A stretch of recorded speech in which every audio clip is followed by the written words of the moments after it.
editores de Roma. Editar es ineditar. Se me ocurrió este juego de palabras entre editar e ineditar, y qué es lo que se puede extraer de ahí.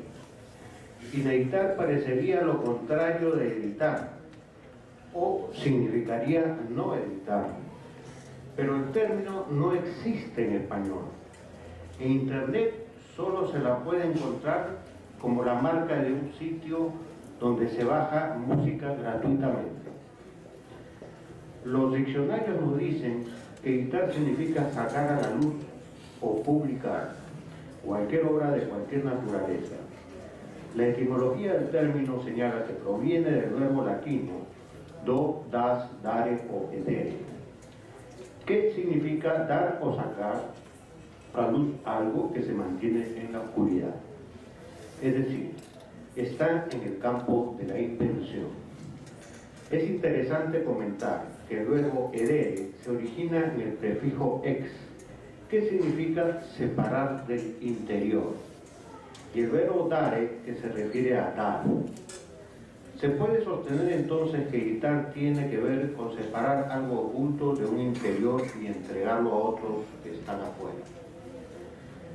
El término que sí se utiliza es el adjetivo inédito, es decir, una producción X que no había salido a la luz antes. Si el verbo ineditar existiera en el idioma castellano, sería una palabra que significaría dejar una obra en la oscuridad, es decir, sin publicarse. Probablemente los diversos totalitarismos estarían satisfechos en usarla. Ahora bien, el término publicar proviene del latín publicare, que en la Roma antigua está relacionado con los rituales de advenimiento del puber a la sociedad de los hombres libres con sus responsabilidades sociales. Lo confirma la raíz latina pubes, que refiere al vello público, constituyéndose como una metáfora corporal que da cuenta del pasaje a un sujeto con responsabilidad individual. A su vez, este término está relacionado con populus, que se refiere al universo de varones jóvenes que pueden usar armas, pero no pueden participar en el gobierno, como sí lo pueden hacer los senatos. ¿Qué es lo que se le ofrece al populus, al público? En la antigua Roma, el editor era la persona que organizaba y financiaba los juegos y espectáculos públicos en los coliseos. Este señor era el emperador de Roma, que convocaba a una serie de familias de empresarios, por así decirlo, para que presenten sus especialidades en la arena, lo cual era un negocio para ellos. Se incluían luchas de gladiadores, por supuesto, pero contrariamente a lo que se difunde, rara vez habían muertos. En la antigüedad clásica, la producción y distribución de textos era tarea de unos pocos libreros, no editores. Tenían bajo su mando algunos esclavos que eran los escribas, que copiaban varios ejemplares de un original, normalmente escritos por algunos pocos pensadores y literatos. Durante la Edad Media en Occidente, la copia de libros continuó como una tarea artesanal dentro de los conventos y escuelas cardenalicias. Su contribución fue la modificación del soporte del texto. De los rollos de papiros, llamados volúmenes, se pasó al formato libro con pergaminos, el códice, cuyo manejo para la escritura y lectura era más amigable. Luego el papel suplantó al pergamino a partir del siglo XIV como una contribución de los chinos transmitido por la cultura árabe a Europa, siendo más económico y manipulable. Hoy estamos viviendo el tránsito del papel a la pantalla virtual. Ahora ya no decimos el papel aguanta todo, sino la pantalla aguanta todo. Precisamente a partir de los siglos XI y XII, los libros abandonaron los monasterios debido al nacimiento de las universidades, el crecimiento de las ciudades y el comercio. La escritura se diversificó y se incrementaron las copias manuscritas, se constituyeron bibliotecas reales y privadas. La labor del editor como tal comenzó a establecerse con la invención de la imprenta de Gutenberg en el siglo XV, en el contexto decisivo del Renacimiento. Esto significó el inicio de la reproducción industrial de los textos, lo que requería una organización más compleja, como la inversión, la distribución para un mercado, la selección de libros a publicarse que podrían tener aceptación de los lectores y otros elementos más. La utilización del vapor durante la revolución industrial que se inició en Inglaterra en el siglo XIX modificó considerablemente la publicación de textos, tanto en su cantidad como eficiencia. La introducción de la linotipia mejoró aún más la producción editorial. Sabemos que comenzaron a salir los diarios en la segunda mitad del siglo XIX. El siglo XX se caracterizó por la introducción de una serie de nuevas tecnologías debido al veloz desarrollo de las ciencias, que asistió a la masificación de las publicaciones y la diversidad de productos que se entregan a un mercado de consumo creciente. Por eso el término de edición no se restringe a la publicación de textos, sino a una serie de otras actividades como los audiovisuales, la música, la informática, etc. Solo en la producción y publicación de textos tenemos una multiplicidad de especializaciones editoriales.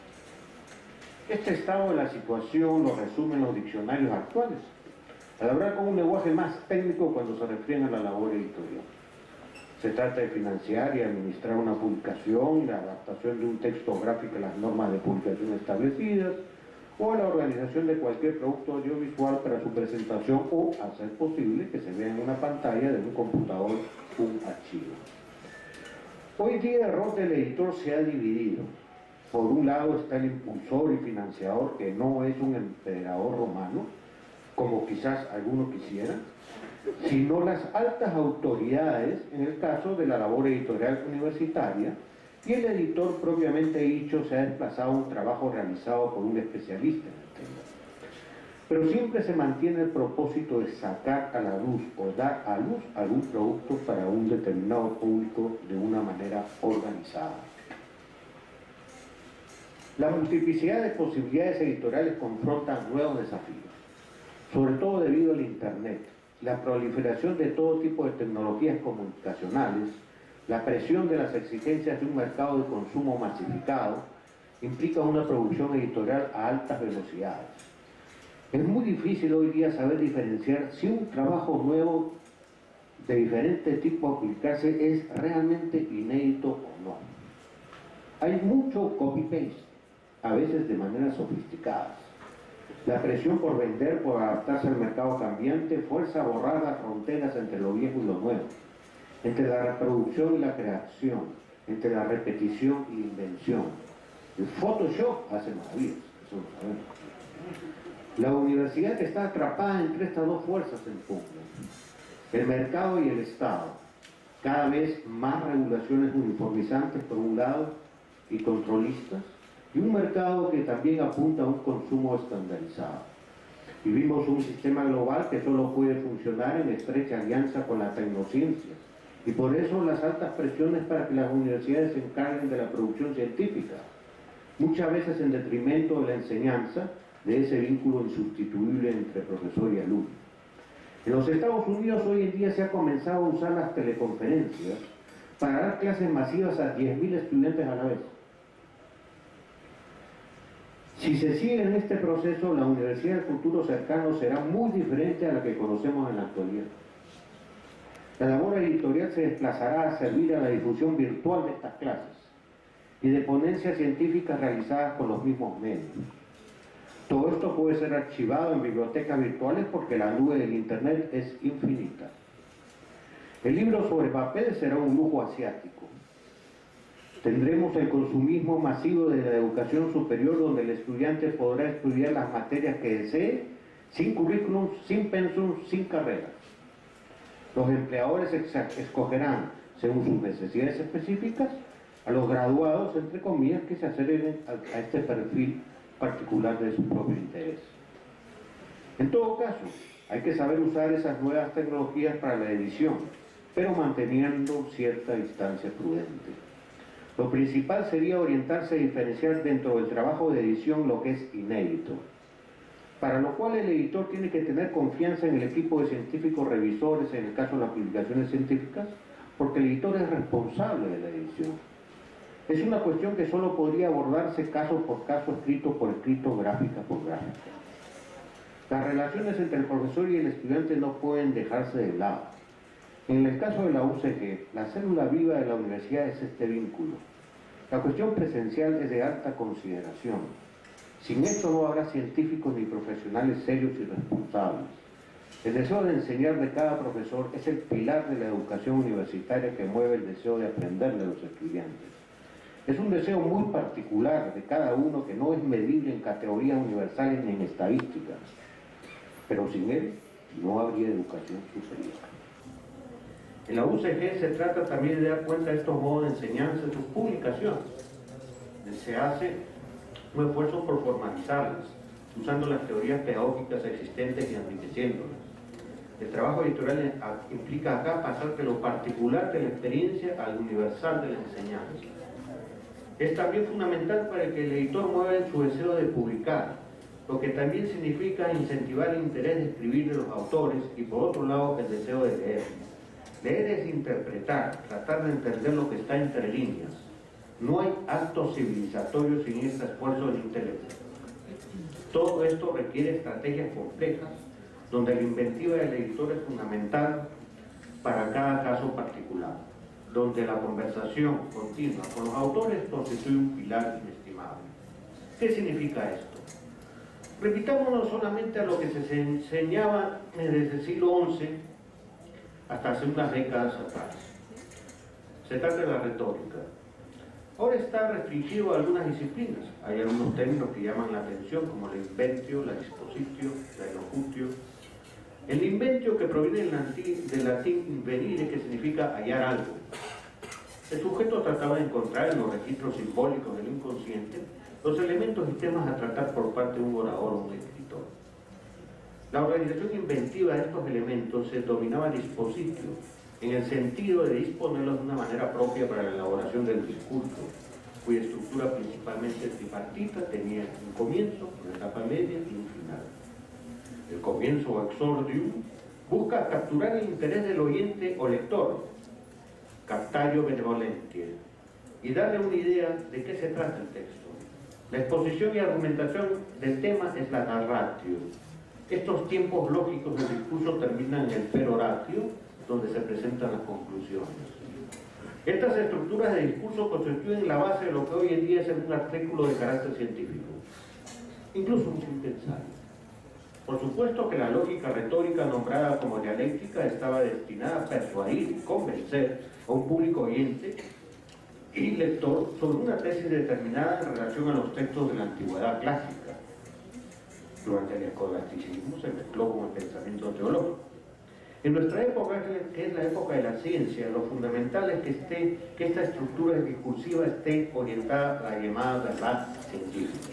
Es decir, no convencer, sino a extraer un nuevo conocimiento de un objeto de investigación al cual se le supone un saber, porque es lo mismo que está ordenado de acuerdo a determinadas leyes, regularidades más o menos universales. En la lógica retórica lo que importa es lo verosímil, no la verdad. La validez de un texto o de un discurso hablado está constituido por su poder de convencimiento a un público. De hecho, durante los primeros 3 siglos de existencia de las universidades en Occidente, surgieron profesores destacados que debatían entre ellos ante los estudiantes, los cuales tomaban partido, haciendo uso al máximo del arte de la retórica. Esto es difícil de encontrar hoy en día en las universidades.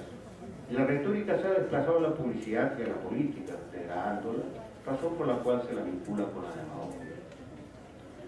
La cuestión es que el trabajo editorial universitario puede incluir las dos perspectivas de lo verosímil, más del lado de la pedagogía y la literatura, y de la verdad, del lado de la ciencia, teniendo en cuenta que hay cierta intersección entre ambas.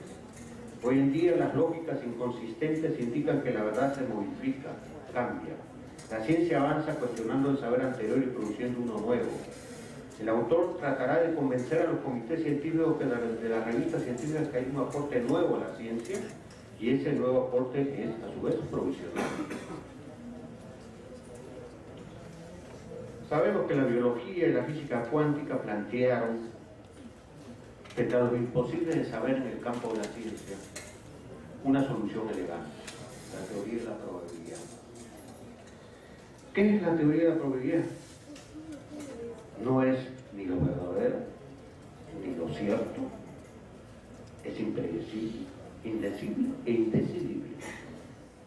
Eso es lo más alto del desarrollo de las ciencias duras hoy en día. Por eso se ha llevado al altar de la evaluación, cuyos resultados numéricos se lo presentan como una verdad incuestionable, que no lo es. La estadística siempre es relativa. El editor no puede perder de vista que el discurso universitario no es el mismo que el científico. El primero es objeto deseante de aprender y el segundo busca solamente un saber nuevo sobre lo que investiga, por donde la subjetividad del científico queda completamente afuera. Dentro de la institución universitaria tendrán que verse cómo se compaginan ambos discursos. La labor editorial es tratar de ver cómo esto se compagina también en sus propias publicaciones.